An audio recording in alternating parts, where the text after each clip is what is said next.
Hey DIYers, we're excited to be back in the studio to demonstrate the flower casting process for our Giani Everlasting Bridal Kit. This kit comes with 3 different molds, a hexagon, a heart, and a ring holder. If you're ready to cast memories that will last forever, let's grab a kit and get started. The casting process consists of 3 stages: drying, pouring, and curing. If you have any questions throughout your project, you can reach us by phone, email, or chat. Before you start your project, make sure you watch this entire video and read your detailed written instructions. The 2 are meant to complement each other. Everything you need to cast your flowers is included in the kit. You will also want to have these additional household items within reach. Before we start the casting process, we need to choose which flowers to include and then properly trim them. When trimming the flowers you want in the ring holder, trim the stems 3 inches from the base of the flower. When trimming flowers for the heart and hexagon, trim as close to the base of the flower as possible without damaging the petals. The first step of the casting process is drying your flowers. This step is necessary to ensure there is no moisture left that would interfere with the epoxy when it cures. Any moisture left in the flowers can also cause them to rot over time. There are 2 methods to drying your flowers: the book method, which flattens your flowers, and the sand method, which keeps most of the flower's original color and shape. The method you choose will depend on the look you're going for. First, I'm going to demonstrate the sand method. Choose a large container or tray similar in size to the one we are using today, and pour a 1/2 inch of the included flower drying sand in the bottom. Next, sprinkle sand into the flower petals and place them into the container while gently pushing them in the sand.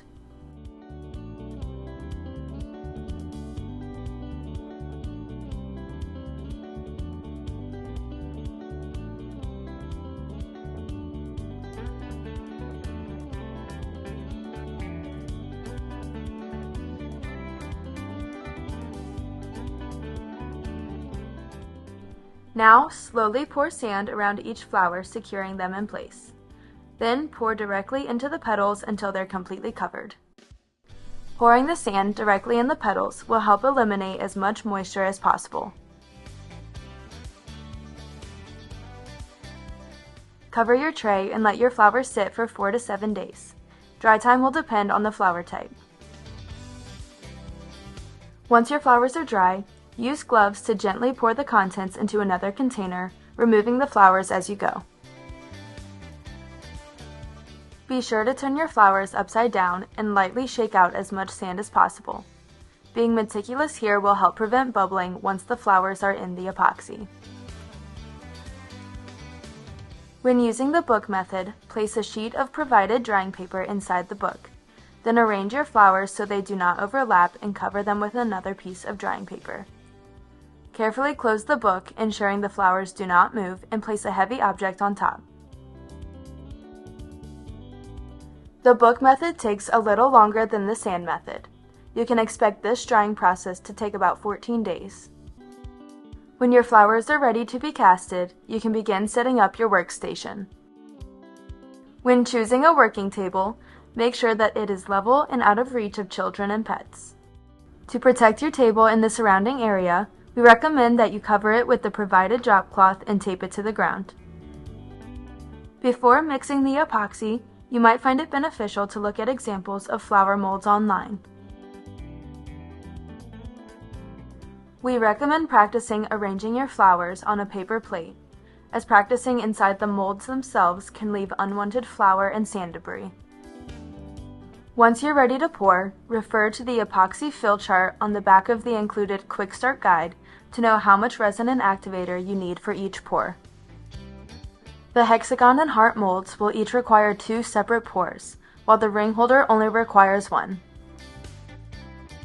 We recommend casting the heart and ring holder at the same time, as doing so prevents the need to purchase additional tools. When pouring the resin and activator into the mixing cup, do so slowly over a stir stick to reduce the amount of bubbles that will enter the mixture. Once you have the appropriate amount of resin and activator, stir for 5 minutes. Stir in circular motions while scraping the bottom and sides to ensure the solution is mixed completely. If there are noticeable gel streaks in the mixture, the epoxy is not completely mixed. Feel free to take a short break halfway if needed. We will start with the ring holder mold. If you have multiple flowers with stems, we recommend taping them together to hold them in place while they're in the epoxy. While holding the mold at an angle, pour in a small amount of epoxy.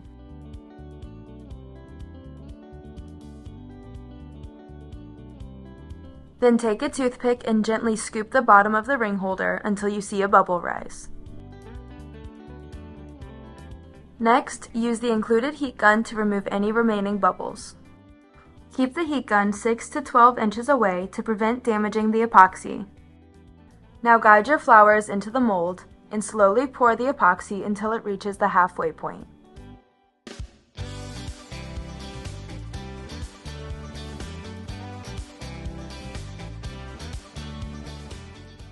Using a toothpick, lightly move the flowers around, allowing bubbles to escape. Then use the heat gun to remove them.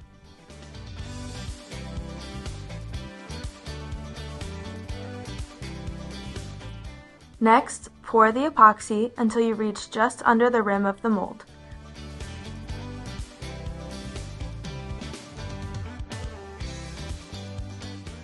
Use the toothpick and heat gun to remove bubbles once more.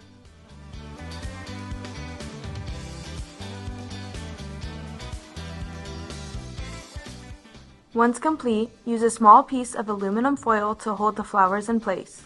Just be sure the foil isn't touching the epoxy. Let the ring holder cure for 7 days before removing it from the mold. Keep the aluminum foil on the entire time to keep the flowers from drifting. Now it is time to pour the first half of the heart mold. Pour the epoxy until there is a thin layer in the bottom of the mold.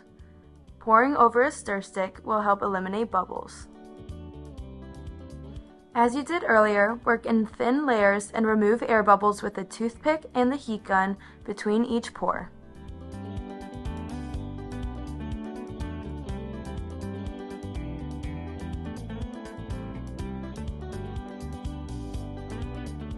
Once you have enough epoxy in the mold to hold your flowers in place, it is time to stage your flowers.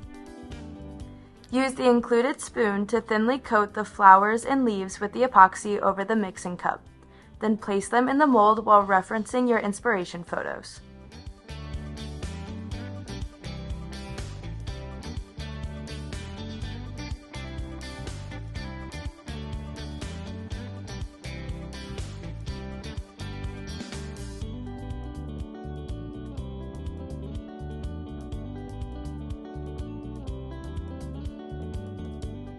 Gently press the flowers and leaves into the epoxy with a toothpick. Then use the heat gun to remove any air bubbles that may appear. Allow the epoxy to rest for at least 24 hours before starting your second pour. It is important you do not try to reposition the flowers during this time, as doing so will leave permanent marks. Then cover the mold without touching the epoxy to keep dust out. After 24 hours have passed, it is time to pour the second and final layer into the heart mold. Reference the included pour chart to determine how much epoxy you'll need for your second pour, and remember to pour over a stir stick to minimize the amount of air bubbles that enter your mixture.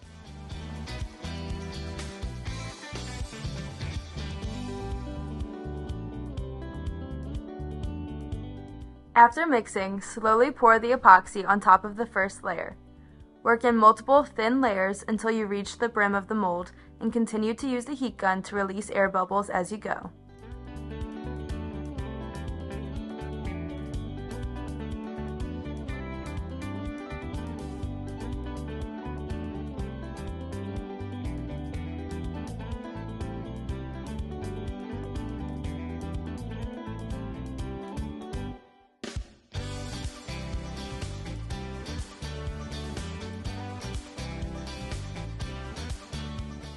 When the epoxy has reached the brim and you have removed all of the bubbles, cover the mold once more and let it cure for 7 days.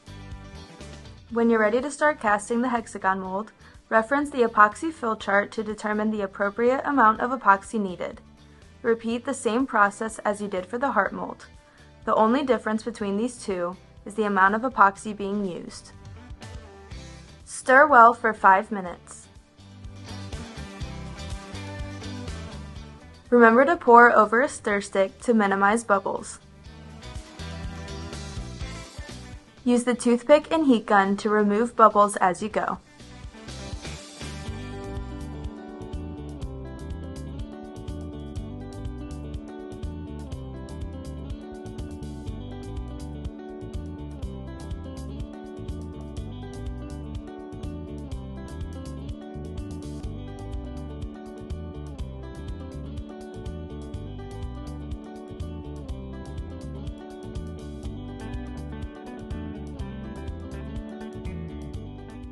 Use the spoon to coat your flowers before placing them in the epoxy.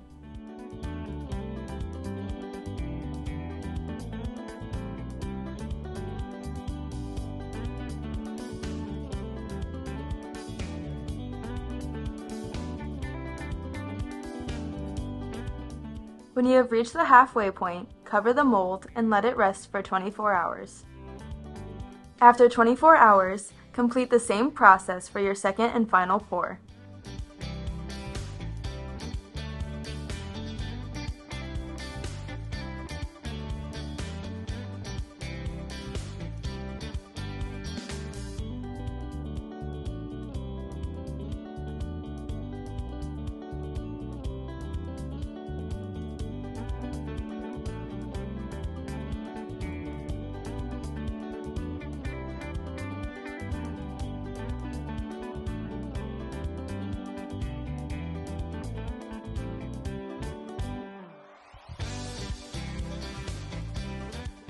Cover and let it cure for at least 7 days before removing it from the mold. Once the epoxy is fully cured, you can remove the cast from the molds. Before removing the ring holder, trim the stems of the flowers as close to the base as possible. To remove the cast from the molds, peel the edges of the mold and make your way around each side until it comes loose. Be careful as epoxy can form sharp edges.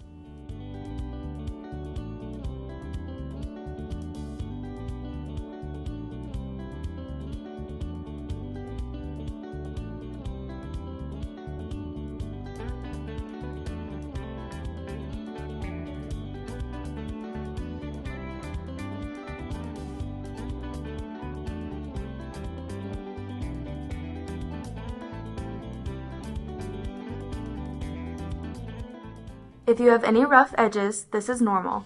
You can use scissors to trim away excess epoxy and use sandpaper to dull the sharp edges. We recommend using 1000 grit.